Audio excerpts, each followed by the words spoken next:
Hola, yo soy Harold Arteaga y hoy les vengo a hablar acerca de la metodología de la investigación científica. En concreto, vamos a hacer una pequeña aproximación a lo que es la filosofía de la ciencia y que esta pues es como lo que nos ayuda a comprender el quehacer científico y en concreto pues lo que hacemos en el semillero de investigación. Entonces, vamos a arrancar con unas cuestiones preliminares. ¿Qué son estas tres preguntas? Primero, ¿qué es eso de la filosofía de la ciencia? Quizás muchos han escuchado el término, pero de pronto no tenemos como claridad en ello y cómo esto nos va a servir como de reflexión en nuestro quehacer científico. Otra de las cuestiones es el para qué me sirve, es decir, la utilidad, y el por qué y para qué hablar de filosofía de la ciencia en metodología de la investigación. Entonces, para responder a estas preguntas, básicamente, ¿para qué nos sirve? Para reflexionar acerca de qué, sobre la ciencia, sobre el conocimiento científico y sobre la investigación en general. ¿Esto qué nos va a permitir o para qué es la utilidad? Vamos a pasar de un pensamiento mecánico, es decir, hacer las cosas como en automático, a tener un pensamiento más crítico, es decir, a intentar como diseccionar todo lo que hacemos o lo que vamos conociendo o lo que vamos construyendo en investigación científica. Vamos a tener una mirada más crítica acerca de esto. Bueno, la filosofía, por sus características generales, siempre se va a hacer preguntas, en la mayoría de las ocasiones. En el contexto de la ciencia, las principales preguntas que intenta responder esta rama son las que presentamos a continuación. ¿Qué es ciencia? ¿Cómo la ciencia puede explicar al mundo? O si solo lo describe. Si existe la ciencia verdaderamente objetiva. ¿Cuál es el límite entre la ciencia y lo que no es ciencia? Si existen también esas cosas que se llaman leyes de la naturaleza que siempre hemos escuchado. ¿En qué se diferencia la ciencia de otros campos del saber humano? Como bien sabemos hay muchos, pero siempre tendemos como a hacer esa diferencia entre lo que es ciencia y lo que no. ¿Cuál es el lenguaje adecuado para esta? ¿Cuáles son sus métodos también? Y si el conocimiento es finito o infinito limitado.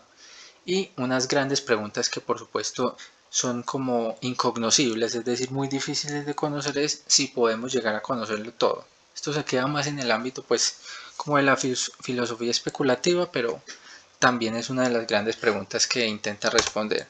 Y finalmente como si existe la verdad o qué apariencia tiene, porque normalmente en todo el curso de la investigación o en el quehacer de nosotros en el semillero vamos a intentar buscar conocimientos a través de nuestros proyectos de investigación y eso quizás nos acerque un poquito a lo que es la verdad sobre algún fenómeno, en este caso sobre el sistema nervioso o el cerebro.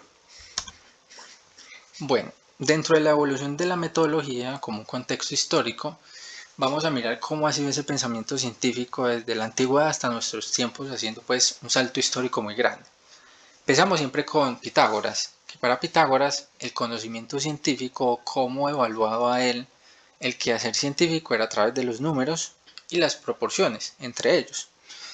Pasamos por Platón, donde nos describe la geometría y el mundo ideal de Platón sobre la concepción de nuestras ideas y de que el conocimiento del mundo realmente no lo podemos conocer sino a través de las ideas, es decir, de un objeto o de un fenómeno que es copia del que verdaderamente existe en el mundo ideal o en el mundo platónico, que jamás vamos a conocer, solamente tenemos como la idea general de él.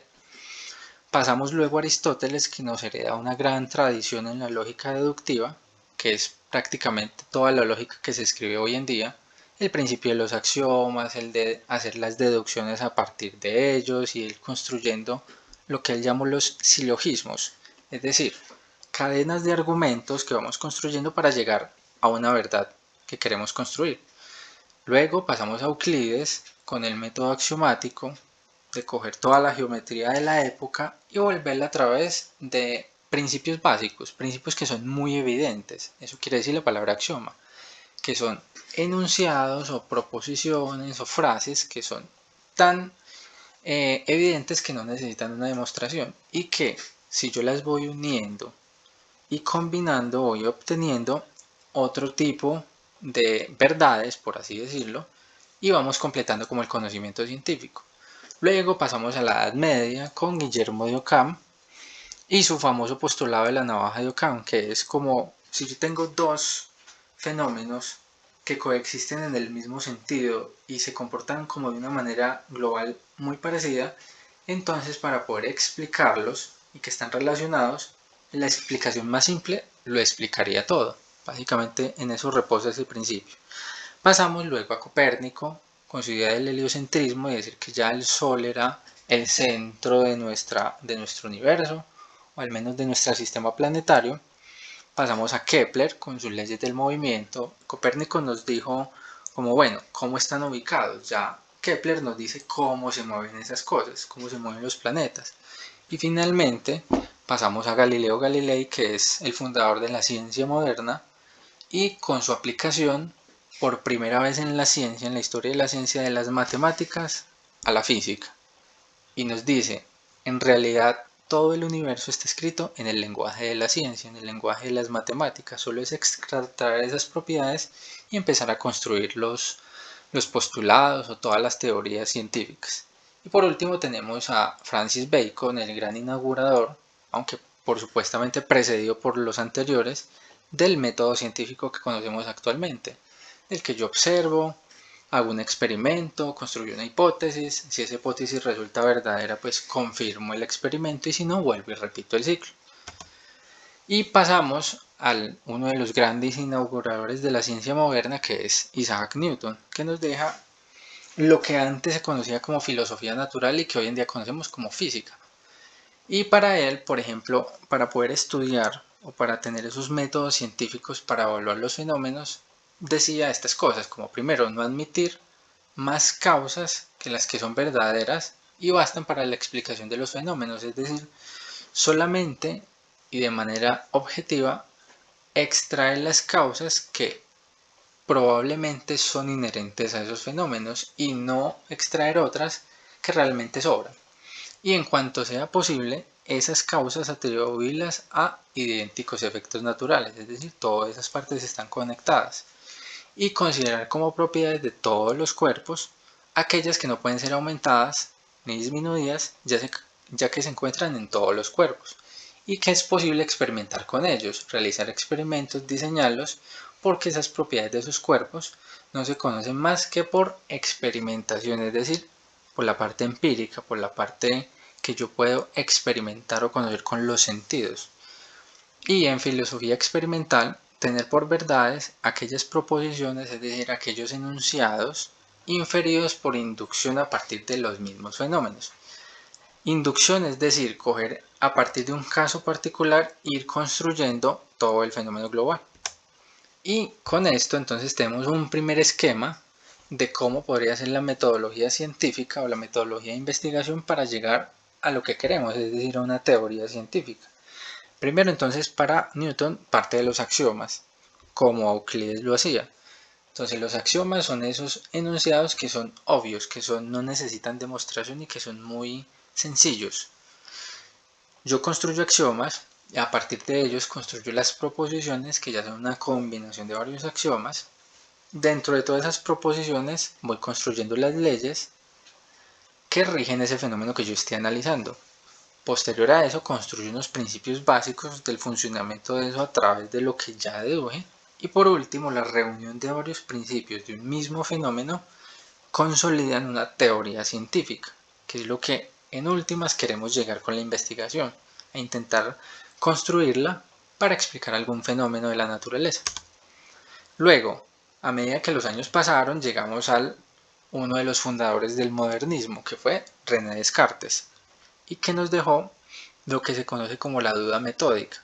Es decir, todo en cuestión se puede dudar y yo el dudarlo, para poder dudarlo, digamos que obtengo así de esa forma una especie como de análisis. Es decir, no considero todo lo que yo esté observando, no lo acepto por verdadero, sino que le ingreso la duda para poder deconstruirlo y volver a poder construirlo y mirar si sí era correcto lo que yo estaba pensando, lo que yo estaba analizando versus esa duda que yo tuve, si la confirmo o finalmente la rechazo.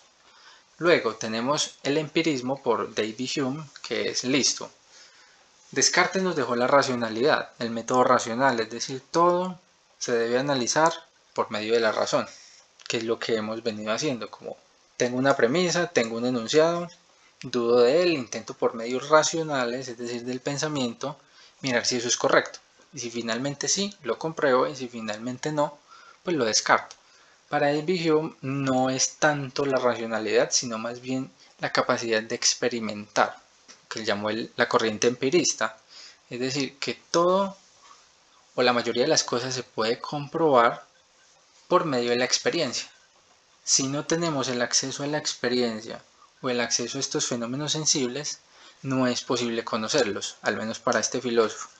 Y ya luego llega Immanuel Kant e intenta unir esas dos corrientes, como la racionalidad con el empirismo, y nos deja pues una obra extensa sobre el análisis de la razón, y ver que estos dos métodos en realidad se comparten.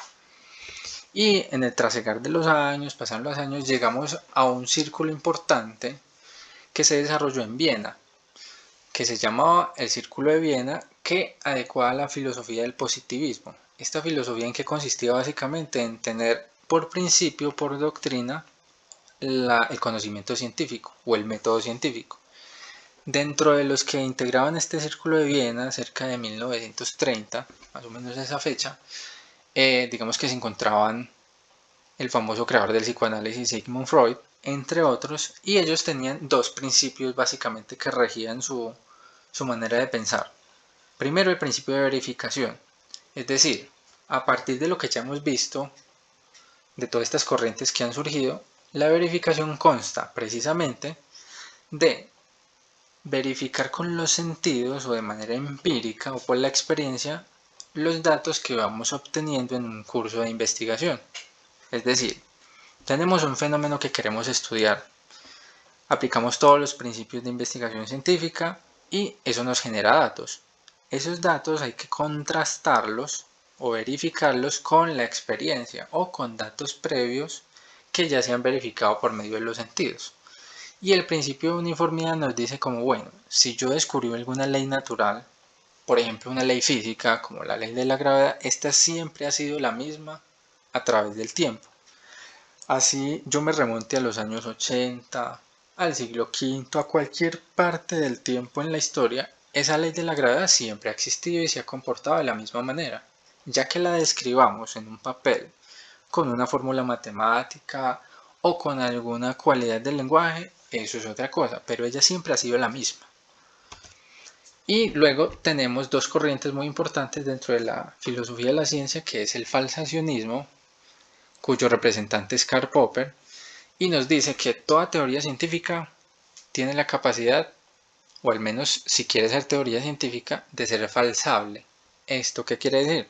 Quiere decir que yo siempre voy a encontrar otra teoría mejor que la anterior que va a satisfacer los vacíos de la anterior, porque toda teoría científica para este científico siempre va a tener vacíos que siempre se complementan con el trasegar de la investigación, se llenan y se superan esos vacíos. Entonces, si yo expongo una teoría científica a la falsabilidad, es decir, a intentar encontrar algo falso en ella o alguna teoría mejor que la explique de manera más completa, se puede considerar como una teoría científica. De lo contrario, estaríamos frente a un dogma, frente a otro tipo de pensamientos.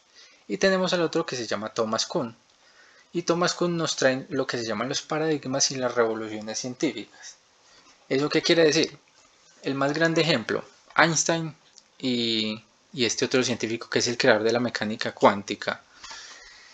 Entonces, los paradigmas se refieren como a esas ideas que hemos construido a lo largo del tiempo y que se han sostenido en ese mismo tiempo. Ejemplo, la gravedad de Newton se sostuvo hasta que llegó Einstein y dijo no, realmente lo que dijo Newton es correcto, pero si le agregamos el factor de la luz o los otros variables que no consideró Newton, tenemos otra teoría de la gravedad muy diferente, que completa los vacíos de la de Newton, pero que en la teoría de Einstein no es que la niegue. De hecho, si uno pone constantes las velocidades de la luz o ciertos parámetros, retomamos la teoría de Newton.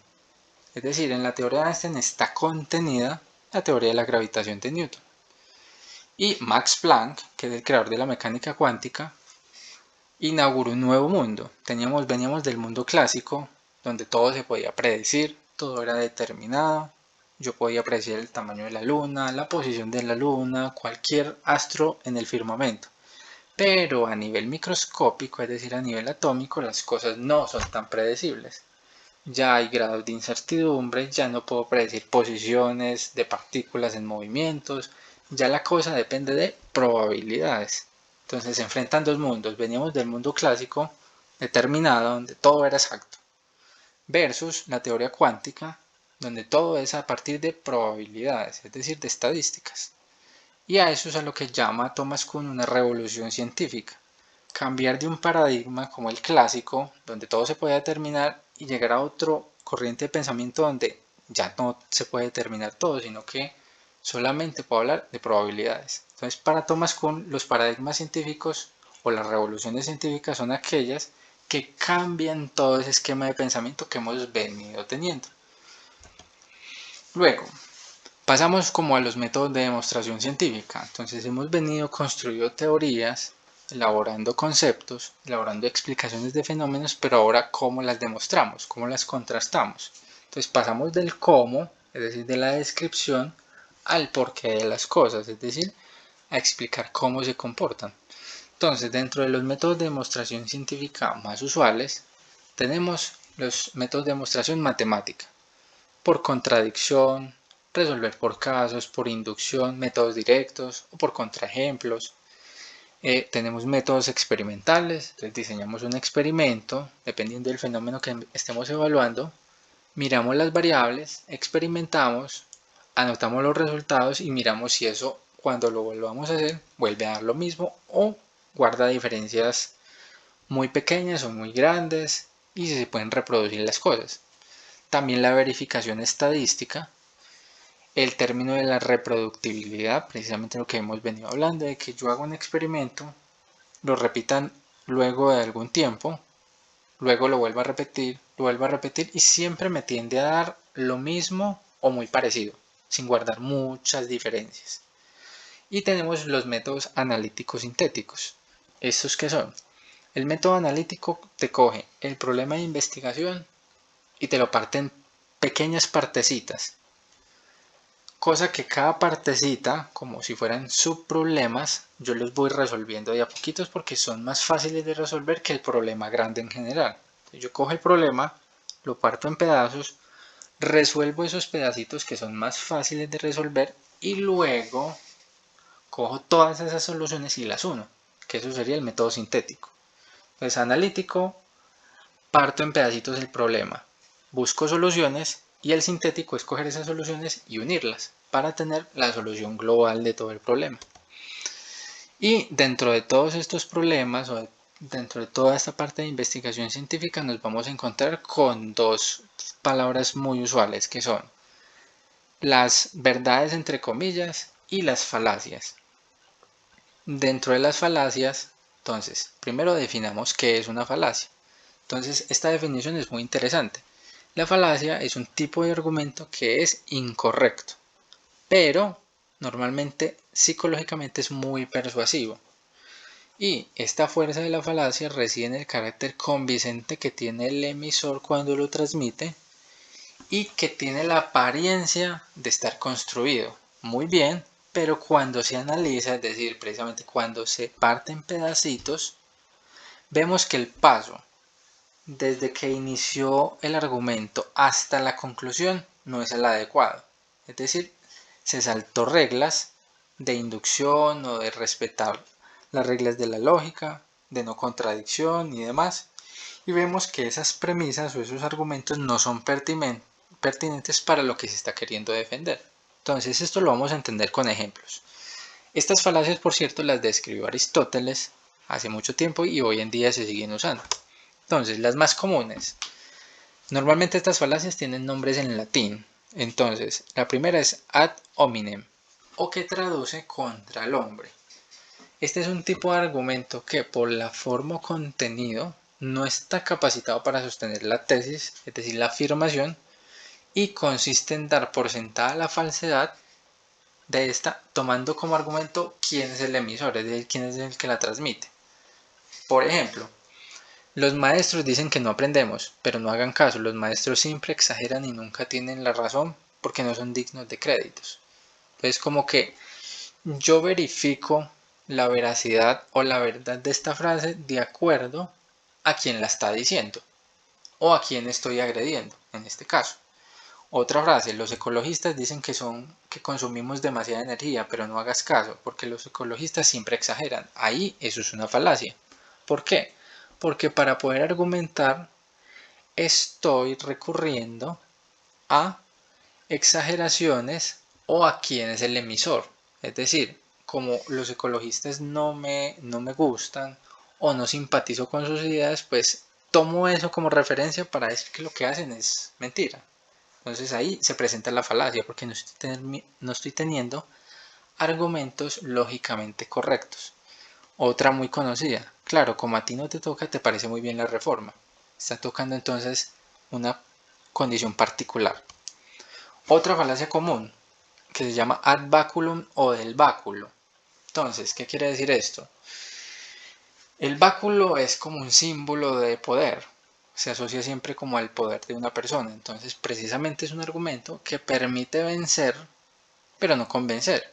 Y este tipo de razonamiento establece una conclusión donde no se aportan las razones, sino que recorre a la amenaza, a la fuerza, al temor o al miedo. Entonces, esta es una falacia que implica sostener como válido o como cierto un argumento basándose en esta fuerza. Entonces, ejemplos. No quiero que vengas a la escuela con gorra porque si no te la quito, dice la autoridad porque el que manda soy yo. Si no traes tu libro no entras a clase porque yo soy la maestra. Entonces, precisamente en estos ejemplos de proposiciones o de argumentos vemos que lo que se recurre para poder validar estas frases son la fuerza, la amenaza, el miedo. Entonces, estamos ante una falacia, más no una condición veraz. Otro, la llamada falacia de la autoridad. Entonces, ¿a qué recurre este argumento? Es un discurso en el que se defiende una conclusión o una opinión no aportando razonamiento, sino apelando al sentimiento de autoridad. Entonces, ejemplo, eso es verdad porque se dijo en la televisión, o porque lo dijo un científico, o porque está escrito en un libro o revista científica. Entonces, si yo argumento que lo que yo estoy diciendo es verdad, utilizando como argumento de persuasión la autoridad de algo, estoy incurriendo en una falacia, porque de ahí no se deriva esa conclusión y no es lógicamente correcta. Y dentro de todas estas cosas que hemos visto primero, como un intento de definir qué es la filosofía de la ciencia y para qué nos sirve en todo este transcurso de la metodología de la investigación, luego como unos ejemplos de cómo son los métodos para yo demostrar lo que estoy investigando, también dentro de todos esos argumentos que construimos en la investigación científica, también mirar cuándo un argumento es veraz o es falaz y como últimas recomendaciones o como últimos puntos a recomendar son los llamados principios de Faraday. Estos principios fueron ideados por el científico Michael Faraday, padre de parte mucho del electromagnetismo. Nos dicen una serie de condiciones o de principios que debemos tener a la hora de estar haciendo o realizando investigación científica. Entonces, primero, llevar siempre consigo una libreta para tomar notas en cualquier momento. Esto pese a que se nos van ocurriendo ideas sobre proyectos de investigación o sobre lo que estamos trabajando y siempre hay ideas que llegan y pueden llegarse a ir y nunca volver a ellas. Entonces siempre como que nos recomienda como, hey, tengamos una libretica y vamos anotándolas. Otra, siempre mantener abundante correspondencia. En este caso, pues, tener comunicación con los compañeros, tener comunicación con nuestros profesores o con nuestros directores de investigación que nos permiten como ampliar un poco más el panorama en toda esta parte metodológica. También tener colaboradores para intercambiar esas ideas, evitar mucho las controversias, aunque este principio es un poco cuestionable porque al contrario, las controversias nos pueden ayudar mucho. Obviamente las controversias que son argumentadas de manera correcta nos ayudan como a entender el problema desde otro punto de vista. También verificar todo lo que se dice, estar en constante verificación de que lo que yo esté haciendo en investigación o lo que esté proponiendo esté correctamente escrito o correctamente argumentado y intentar no generalizar precipitadamente y hablar y escribir de la forma más precisa posible, que esto es uno de los muchos errores que cometemos a la hora de estar haciendo investigación científica, que a partir de unos datos que ya tenemos preliminares vamos haciendo generalizaciones o concluyendo de manera apresurada, como no, los datos o lo que yo he construido se comporta de esta forma y ya acabé, no. Hay que ir recopilando más datos, ir analizándolos poco a poco. El proceso de investigación científica es un proceso muy lento, no es una cosa inmediata, sino que toma mucho tiempo. Y ya algo más actual, más moderno, es lo que nos deja este matemático y científico francés que se llama Cédric Villani. Este científico nos dice como, bueno, cómo se generan todas estas ideas de investigación. Entonces, primero, elijo el problema pues, de investigación que quiero trabajar. Y me voy documentando sobre el problema, es decir, qué ha habido en él, si ya han investigado sobre él, qué datos han recopilado, si por el contrario es un tema muy nuevo. Entonces me tengo que documentar, me tengo que instruir. Luego, está una parte de motivación. Entonces realmente el tema que yo estoy investigando me motiva, me apasiona para poder continuar con él. Aunque no lo crean, este factor de motivación es muy crucial a la hora de seguir un problema de investigación o una actividad científica, porque de él muchas veces puede depender como la manera en cómo construimos los resultados, en cómo buscamos, inclusive en cómo lo podemos terminar o llegar a la respuesta. También un medio ambiente adecuado, tener las condiciones idealmente óptimas para poder trabajar en investigación, tener los recursos, tener si necesitamos, por ejemplo, de computadores para realizar, no sé, procesamientos de datos, cosas así, tener todo el instrumental o el capital necesario para esto. El intercambio, que ya lo había dicho Faraday, el intercambio de las ideas, el intercambio con personas, con conversar, ir a seminarios, congresos, todo esto nos aporta, nos enriquece mucho en la investigación. Muchas veces también la restricción del problema, a veces tenemos problemas muy globales, muy amplios, y a veces como para poder intentar sospechar la solución del mismo, podemos restringir un poco el problema y volverlo un poco más pequeño, mirar esas condiciones y irlo poco a poco, permitiéndonos un poco ampliarlo. Y también la mezcla del trabajo y de creatividad. Aquí es muy importante la parte teórica sí, pero juega un papel decisivo la creatividad, es decir, buscar soluciones recursivas, intentar simplificar el problema, trabajar con analogías, análisis, intentar generalizaciones, reformular el problema, realizar análisis estructurales y de inversión, es decir, si yo voy desde el objetivo a la meta, intentar invertirlo de la meta al objetivo, como una especie de ingeniería inversa. También precisamente de esto de no partir de la meta, sino, perdón, no partir del punto de partida, sino de la meta. Y un factor de suerte. ¿Y a qué me refiero con suerte? No es a la suerte usual de la probabilidad de si da, no. Pongo un ejemplo. Estamos trabajando en un problema de investigación y digamos que en un momento del tiempo nos quedamos como varados, como sin saber cómo continuar. Entonces vamos, hablamos con compañeros, vamos de pronto a un congreso, a algún seminario y resulta que algo que nos dijo el compañero con el que estábamos hablando o con lo que se dijo en algún seminario, con lo que leí en tal parte, se relaciona por pura casualidad con el problema que estamos trabajando. Y ahí es cuando surge como esa resolución de ese día que teníamos un poco intrincada. A esa suerte es a la que me refiero, se parte como de ese sentido. ¿Y de dónde surgen todas estas explicaciones científicas? Como ya lo hemos dicho, de la creatividad humana.